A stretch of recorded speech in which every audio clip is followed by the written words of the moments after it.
Hello everyone, we'll be starting shortly. Between clouds and some technical difficulties, made it a little difficult to actually get this up and running. But hopefully we'll be able to check out a little bit of solar activity before the clouds completely roll in.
Alright, hello everyone.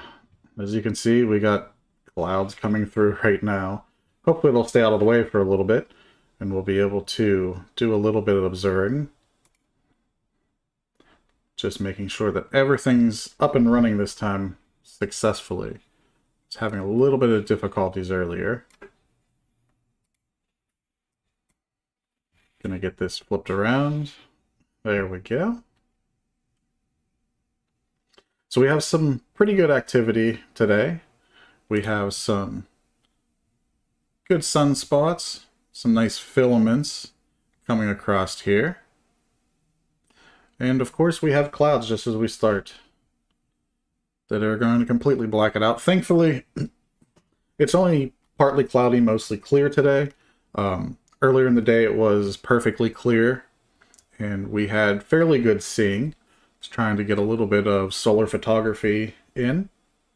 But the clouds started to roll in and the seeing conditions have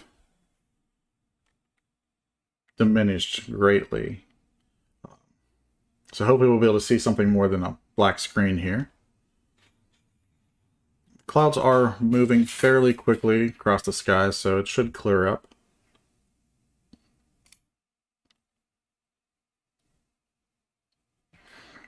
There we go. Looks like it's going to start clearing up a little bit here. So the last, I'd probably say 2 months, there have been a lot of activity. I'm sure some of you may have heard of some of the news articles about it, with some ejections that have hit Earth. There was reports of the aurora being visible deep into the south of the United States.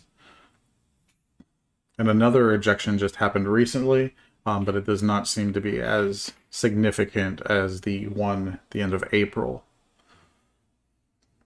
Nonetheless, we still have some great activity going on today that is rotated into view. Like I said, we have a couple sunspot regions. I believe there's 5 numbered regions right now visible, as well as some of these filaments. And in a little bit here, we will take a peek around and see if we have any good prominences coming off the side of the disk. What you're looking at is not the full disk of the sun here. With the setup currently that we have in operation, you're only looking at a portion of the sun, and it's rounded on the edges because the camera is not getting a full image all the way. So you'll see if we move the mount over a little bit, you'll get the true edge of the sun.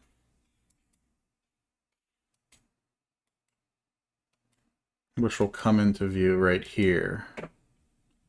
So this is the true edge. And I can see just a faint prominence in this area right here that we'll check out in a little bit.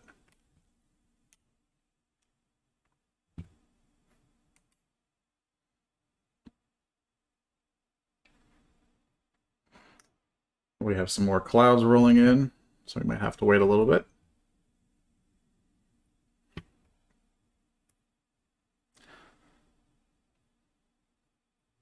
There we go. It's starting to clear back up.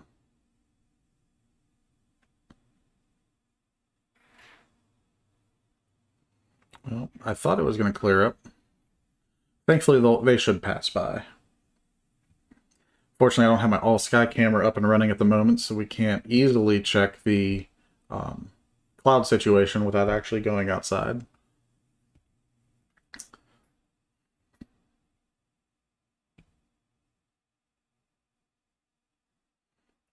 So this is hydrogen alpha. I currently am using a Daystar Quark, which I've had for about a year now, and I've been very pleased with it.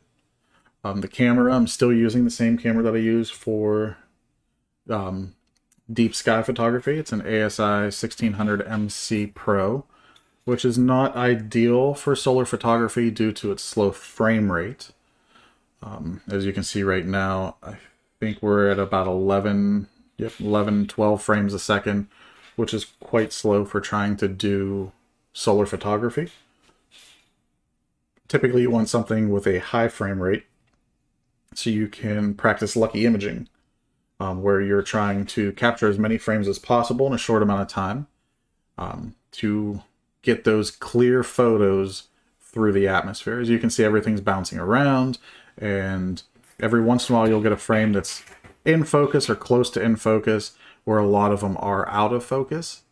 So with lucky imaging, you're only going to pull out of 500 frames, you might only pull the top 10-20% out that are going to be clear and in focus.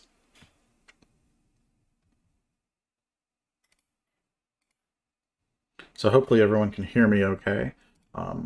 If you can't, just let me know, and we'll see if we can make some adjustments here.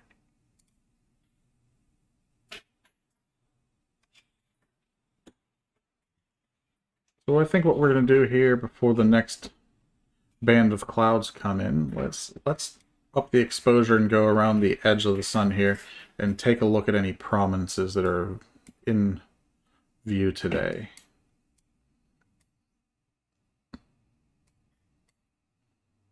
So I do see one on this right side of the limb here, but it's very faint.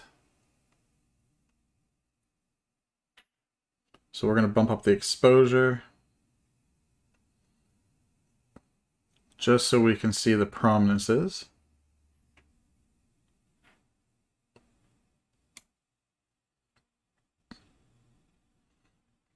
So earlier today, this one has been hanging out. I noticed it when I first started doing capturing some pictures, probably around 4 hours ago. I didn't increase the exposure to see if there are any more, but we can see 3 of them right here that are fairly wide.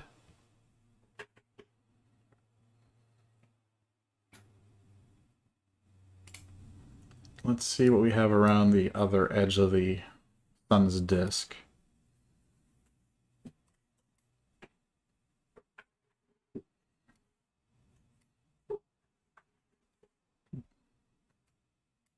The conditions, the seeing conditions have dropped, and it makes it very difficult to try to focus on the sun.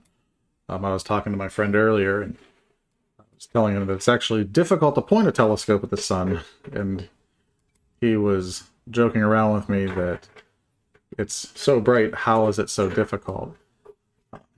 Whenever you have solar filters on, you cannot see anything unless you are pointing directly at the sun. You'll just get a black image, or it'll be black through the eyepiece. So there's a couple different ways that you can try to get centered on the sun. You can look at the shadow of the telescope and point the telescope to where it has the smallest shadow projected on the ground.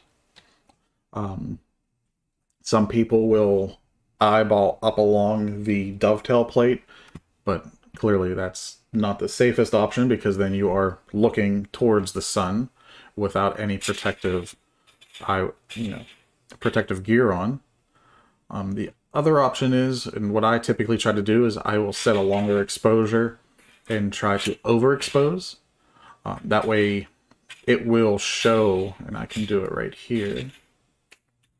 and it should show up, I will start to get this overexposed region. It's just the reflections. And from there, I can just nudge the mount around and see where the, at that time, white disk of the sun would be to get it lined up.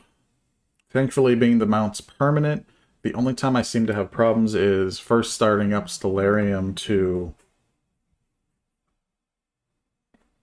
get the mount synced with the time. I'm not sure why I have issues with Stellarium. I haven't been able to figure that out.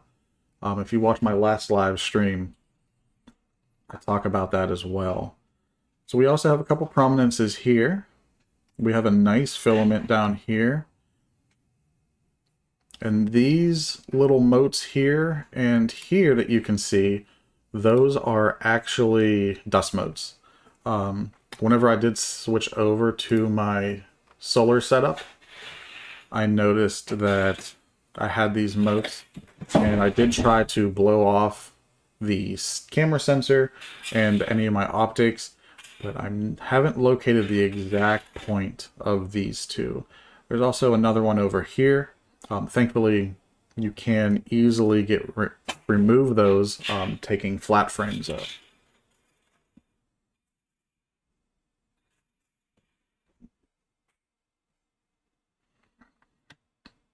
All right, let's see if we can move this around a little bit more.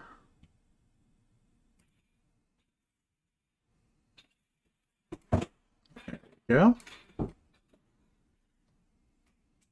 I can see now my Gemini software is telling me I have 43 minutes until I reach my limits. And then after that, I'd have to do a meridian flip.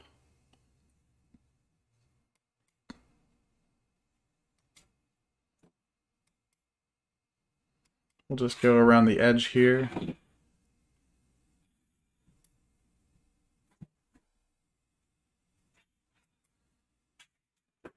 Trying to keep everything centered.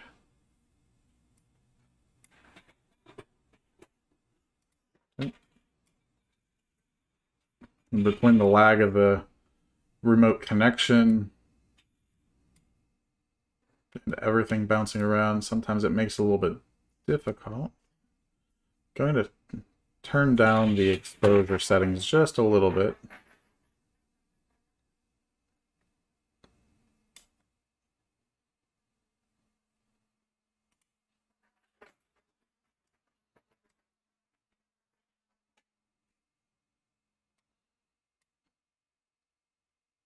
So we have a small one here. If you hear that noise in the background, one of my cats decided to find something to play with and chase across the floor. Looks like they found part of their little ball toy. Thankfully, it doesn't have the bell in it anymore.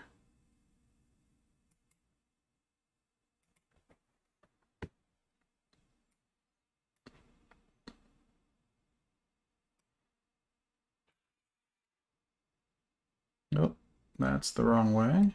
Let's go back here.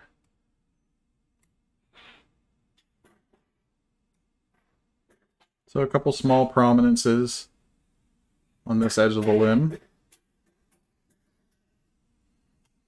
Quite a few smaller prominences here.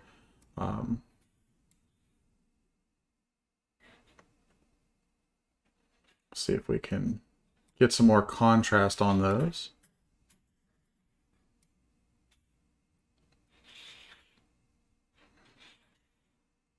And possibly adjust the focus just a little bit.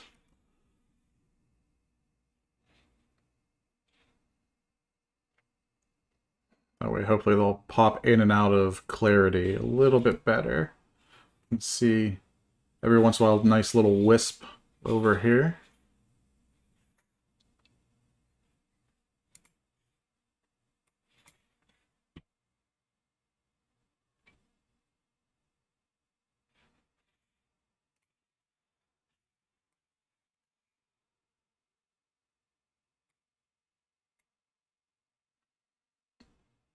And we're back to where we started.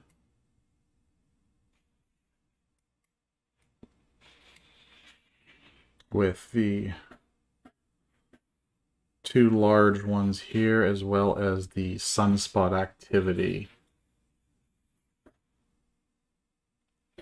Now, the great thing about viewing the sun in hydrogen alpha is that it's constantly changing. And so the sun is roughly 7 light minutes away from Earth. And unlike most any objects in the sky, the sun's constantly changing, it's rotating, things come in and out of view every day, and even throughout the day, if you have a long enough observing session, you can notice changes. Let me move this to the other region here.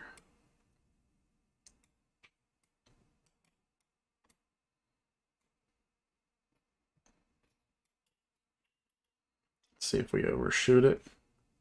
So this region here had a nice ejection earlier that was very bright, and I did capture some photos of it. I did not get a time lapse of it coming up. It was a very bright region, and then it fell back in and dissipated. So a lot of people really enjoy solar viewing because it's constantly changing. Whereas if you look at a nebula or another galaxy, typically it will always look the same. Planets, they change. There's a lot of interesting things that you can look, especially with like Jupiter. You can watch some of the Galilean moons transit across the surface. But the sun definitely is the most interesting when it comes to changing an activity, especially during where we are nearing a solar activity peak. Just a few years ago, we were in a solar minimum, and you'd be lucky to see a sunspot even, let alone any prominences. But right now we are in a period of high activity. I believe it's supposed to peak sometime in 2025. So we still have about 2 years of predicted great solar activity.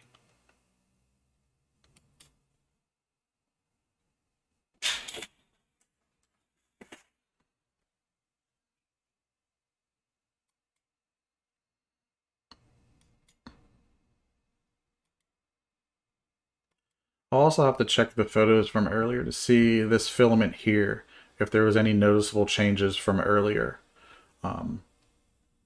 Because this one was pretty large, and I believe it was in a different orientation earlier today. Let's see if we can just adjust the focus a hair.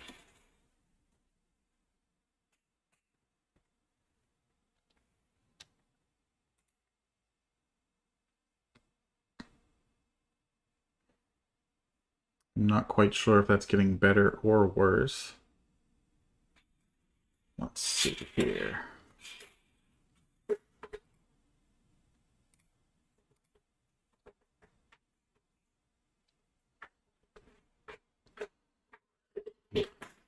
Typically, when the sun is highest in the sky during the day, is actually the worst time to do any solar imaging. Now, each area is different. And if you are thinking about getting into solar imaging or solar viewing, it's something you'll have to do a little bit of research for your location. But dawn and dusk seem to be, once it gets above about 30 degrees, seems to be the best times here. Unfortunately, where the orientation of the observatory is built, I can't view the sun whenever, or any object whenever it's in the western part of the sky, unless it's above about 40-45 degrees, because the roof does roll to the west. I designed it that way because there are some large trees in that area, so even if the roof wasn't in the way, I wouldn't be gaining much in that area of the sky. So we have some more clouds coming through. Now, the other common type of solar viewing is white light. where you put a white light filter on the front of the optic, and it allows you to see the sunspots. You won't get any of this granular activity. Right now you are looking at the chromosphere of the sun. The chromosphere is a roughly 1,200 mile thick area of plasma that is above the photosphere. Whenever you are using a white light filter, you are looking at the photosphere of the sun, what actually is emitting the light. So you can start seeing the granularity of the cells, individual cells of the sun, if you have a large enough telescope. But this here is just the hydrogen alpha. So you're looking at the layer above that sits in between the photosphere and the corona, which is the sun's outer atmosphere. The corona is the white silvery strands and area that you see during a total eclipse.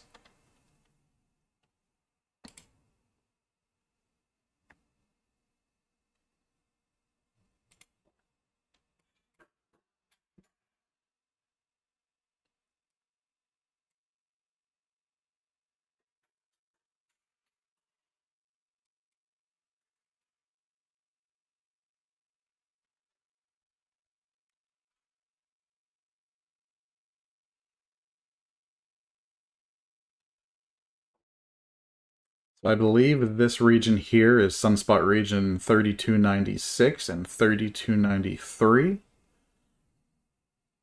This region here is going to be 3297, 3294, and 3299 up here.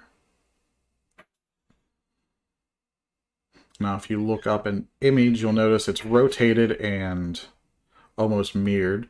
It's because we are using a refractor and we do have the diagonal in. I still need to get some spacers and extension tubes. That way I can hook up my camera in the Daystar Quark without having to use my diagonal. I'm not sure if it will make a noticeable difference in the imaging system as far as quality. And as you can see, a cloud has gone over. We are completely blacked out now. We'll give it a minute or two here and see if it does dissipate. If not, this might be a early end to the stream. I do appreciate everyone that has stopped by today. Hopefully you enjoyed this, what may be a short live stream of some solar observing. I'm hoping to do more of these in the day. I think I will probably switch over to some nighttime, switch over to a nighttime viewing setup, possibly later this afternoon. We're in a full moon right now, so next couple days, if it does have some clear evenings, maybe we can get some nighttime live streams of the moon whenever the Terminator line is allowing, you know, a good definition of some of the craters and mountains on the moon. Viewing a full moon there's not much contrast. Viewing a crescent or a gibbous moon right along the Terminator line is where you get the most contrast, and you can it really gives you an idea of the depth and the height of some of the features on the moon.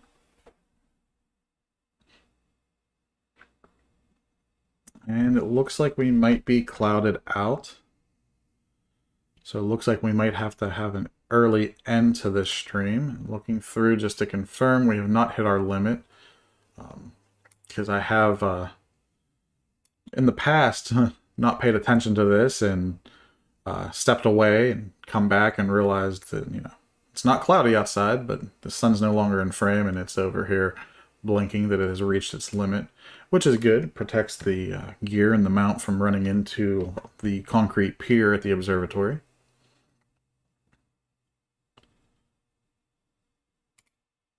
And with that, well, I'd like to thank everyone who stopped by today. Unfortunately, it looks like it clouded out, but this will be available if you're just joining us. And it looks you will be able to jump back and do a replay of, you know, the cloudless event. But thank you very much for stopping by. Please consider subscribing. There'll be more live stream videos, tutorials, tips, tricks. Until next time, clear skies.